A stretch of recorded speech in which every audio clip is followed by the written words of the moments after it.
Hello friends, అందరికీ నమస్తే అండి. Welcome to our channel. Andhra Pradesh రాష్ట్ర వ్యాప్తంగా ఫీజు రీయింబర్స్‌మెంట్ పొందుతున్నటువంటి విద్యార్థులు కొత్తగా ప్రభుత్వం అప్డేట్ చేసినటువంటి ఫీజు రీయింబర్స్‌మెంట్ రూల్స్‌నైతే ఈ వీడియో ద్వారా అయితే తెలుసుకోండి.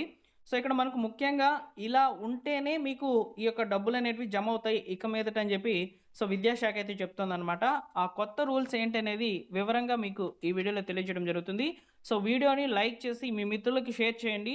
ఎవరికైతే ఇంకా కూడా ఈ ఫీజు రీయింబర్స్‌మెంట్‌కి సంబంధించినటువంటి డబ్బులనేటివి క్రెడిట్ కాలేదో, అలానే కొత్తగా ఈ యొక్క ఫీజు రీయింబర్స్‌మెంట్స్ కొరకైతే దరఖాస్తు చేసుకొని ఉన్నారో, మరియు రెన్యువల్ చేసుకొని ఉన్నటువంటి విద్యార్థులు కూడా ఈ విషయాన్ని మీరు గుర్తుపెట్టుకోవాలి. కొత్త రూల్స్ అయితే వచ్చాయండి.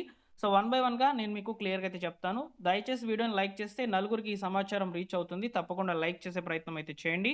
డిస్క్రిప్షన్‌లో టెలిగ్రామ్ ఛానల్ యొక్క లింక్ అనేది అప్డేట్ చేస్తున్నాను. టెలిగ్రామ్ ఛానల్‌లో జాయిన్ అవ్వండి. ఇలా మీకు ఫీజు రీయింబర్స్‌మెంట్ సంబంధించి వచ్చేటువంటి అప్డేట్స్ అన్నిటిని కూడా తెలియచేయడం జరుగుతుంది. ఇక లేట్ చేయకుండా డైరెక్ట్‌గా టాపిక్‌లోకి అయితే వెళ్ళిపోదాం.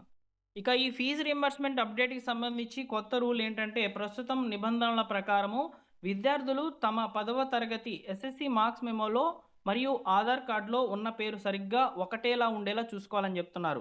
అంటే ఏంటంటే, ఇక్కడ మీకు 10థ్ మార్క్స్ మెమో ఉంటుంది కదా! 10థ్ సర్టిఫికేట్ మార్క్స్ మెమో.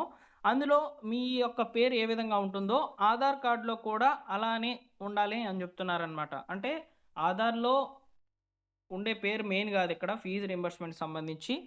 10థ్‌లో మీకు మార్క్స్ మెమోలో ఉంటుంది గదా! ఇంటి పేరుతో సహా ఒక్క చిన్న మార్పున్నా గూడా, లేదా మీ యొక్క సర్‌నేమ్‌లో మార్పున్నా గూడా మీ యొక్క అప్లికేషన్ అనేది రిజెక్ట్ చేసేస్తుందని జెప్పి ఇక్కడ చెప్తున్నారండి విద్యాశాఖ వారు. ఎందుకంటే ఇక్కడ కొత్త విధానం డిజిటలైజేషన్ అంతా కూడా కొత్తగా సాఫ్ట్‌వేర్‌తో అయితే రన్ అవుతుందనమాట. ఈ సాఫ్ట్‌వేర్ ఏం జేస్తుందంటే 10థ్ మార్క్స్ మెమోలో మీ యొక్క పేర్లనేటివి జూస్తుందనమాట. 10థ్ మార్క్స్ మెమోలో సర్‌నేమ్ అంటే ఇంటి పేరుతో సహా ప్రతీది గూడా చెక్ జేస్తుంది.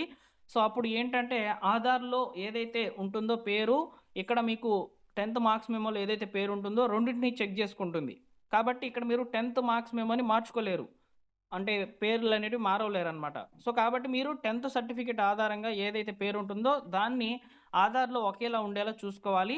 ఒకవేళ లేకపోతే మీరు ఆధార్‌లో పేరనేది మార్చుకోవాలనమాట.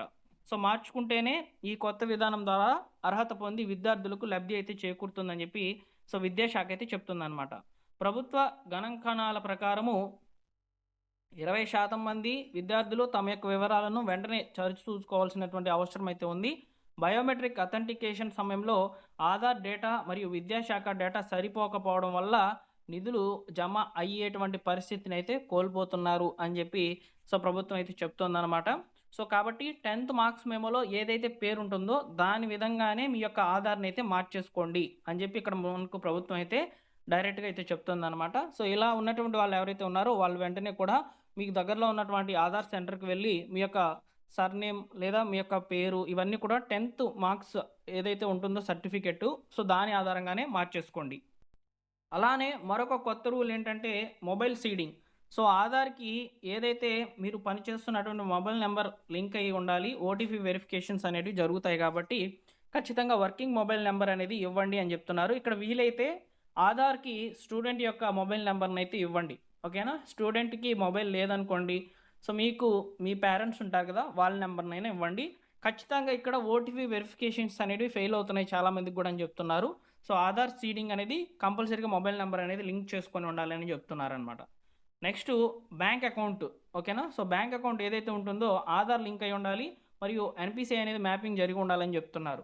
ఇక్కడ స్టూడెంట్ అకౌంట్ ఏదైతే ఉంటుందో దానికి కూడా ఆధార్ సీడింగ్ అయ్యి ఉండాలి. ప్లస్ ఎన్‌పీసీ అనేది యాక్టివ్‌లో ఉండాలని చెప్తున్నారు.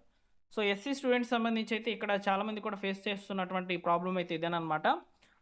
వారిచ్చినటువంటి అకౌంట్ ఏదైతే ఉంటుందో వాళ్ళు ఆ యొక్క అకౌంట్‌కి ఆధార్ సీడింగ్ అనేది చేసుకొని ఉండకపోవడము, ఎన్‌పీసీ అనేది యాక్టివ్ చేసుకోకపోవడం వల్ల కూడా వారికి రావాల్సినటువంటి ఫీజు రీయింబర్స్‌మెంట్ డబ్బులనేటివి వాళ్ళకి జమ కావడం లేదని చెప్తున్నారు. ఇలా ఈ 3 రూల్స్ అనేటివి కొత్తగా అప్డేట్ చేయడం జరిగింది. ఆధార్ మెమో అనుసంధానం అని చేస్తున్నారనమాట. అంటే ఇక్కడ మీకు ఎస్ఎస్‌సి మార్క్స్ మెమోలో ఏదైతే పేరుంటుందో దాని ఆధారంగానే ఆధార్ కార్డ్‌లో కూడా పేరుండాలి అని చెప్తున్నారు. అలానే మొబైల్ నంబర్ సీడింగ్ ఆధార్‌కి అదే మీరు మార్చుకుంటారు కదా! పేరు ఒకవేళ తప్పులుంటే ఆ పేర్లు తప్పులు మార్చుకునే సమయంలోనే మీరు మొబైల్ నంబర్ అనేది అప్డేట్ చేసుకోవాలి అని చెప్తున్నారు. బ్యాంక్ అకౌంట్ ఏదైతే ఉంటుందో విద్యార్థి బ్యాంక్ అకౌంట్ దానికి ఆధార్ లింక్ చేసుకొని ఎన్‌పీసీ అనేది కూడా యాక్టివ్ చేసుకోవాలని చెప్తున్నారనమాట. ఈ కొత్త రూల్సు కొత్తగా ఈ యొక్క ఫీజు రీయింబర్స్‌మెంట్‌కి అప్లై చేసినటువంటి వాళ్ళకి, మరియు రెన్యువల్ చేసుకున్నటువంటి వాళ్ళకి కూడా వర్తిస్తుందని చెప్తున్నారు. కాబట్టి ఈ 2026, 27 విద్యా సంవత్సరంలో ఫీజు రీయింబర్స్‌మెంట్‌లు మీకు పడాలంటే ఈ కొత్త రూల్స్ అనేటివి కంపల్సరీగా ఫాలో చేయాల్సిందే. ఓకేనా? అలానే ఫ్రెండ్స్ ముఖ్యంగా మరొక సమాచారం ఏంటంటే రీసెంట్‌గా ఈ యొక్క ఈడబ్ల్యూఎస్ కేటగిరీకి సంబంధించిన వాళ్ళకైతే ఫీజు రీయింబర్స్‌మెంట్ డబ్బులనైతే విడుదల చేసింది గవర్నమెంటు. సో, ఆ డబ్బులనేటివి మనకు ఒక 2 వీక్స్ బ్యాక్ అయితే రిలీజ్ చేయడం జరిగిందనమాట. సో, మీ ఖాతాలకు పడి ఉంటాయి చూడండి. ఈడబ్ల్యూఎస్ కేటగిరీలో ఎవరైతే ఈ యొక్క ఫీజు రీయింబర్స్‌మెంట్ పొందుతున్నటువంటి విద్యార్థులు ఉన్నారో వాళ్ళు ఒకసారి చెక్ చేసుకోండి. సో, మీకు డిస్క్రిప్షన్‌లో ఆ లింక్ అనేది ట్యాగ్ చేస్తాననమాట. ఆ వీడియో లింకు. సో, దాన్ని కూడా చూసి మీరు చెక్ చేసుకోండనమాట. ఈడబ్ల్యూఎస్ వాళ్ళకైతే డబ్బులైతే రిలీజ్ చేశారు. ఒక 2 వీక్స్ బ్యాకే వారి యొక్క ఖాతాల్లోకైతే దాదాపు 536 కోట్లయితే విడుదల చేయడం జరిగింది మన యొక్క రాష్ట్ర ప్రభుత్వం. ఓకేనా? సో, ఇది ఫీజు రీయింబర్స్‌మెంట్‌కి సంబంధించి లేటెస్ట్‌గా ఉన్నటువంటి సమాచారము. ఈ కొత్త రూల్స్ కంపల్సరీగా అందరూ ఫాలో అప్ చేయాలండి. ఓకేనా? రెన్యువల్ చేసుకున్నటువంటి వాళ్ళు, ఫ్రెష్‌గా అప్లై చేసుకున్నటువంటి వాళ్ళు. ఓకేనా? Okay friends. ఇంకా ఏమైనా డౌట్స్ ఉంటే ఒకసారి కామెంట్ సెక్షన్‌లో తెలియచేయండి. రిప్లై అయితే ఇస్తాను. తప్పకుండా వీడియోని లైక్ చేసి మా టెలిగ్రామ్ ఛానెల్‌లో జాయిన్ అవ్వండి. Thank you for watching.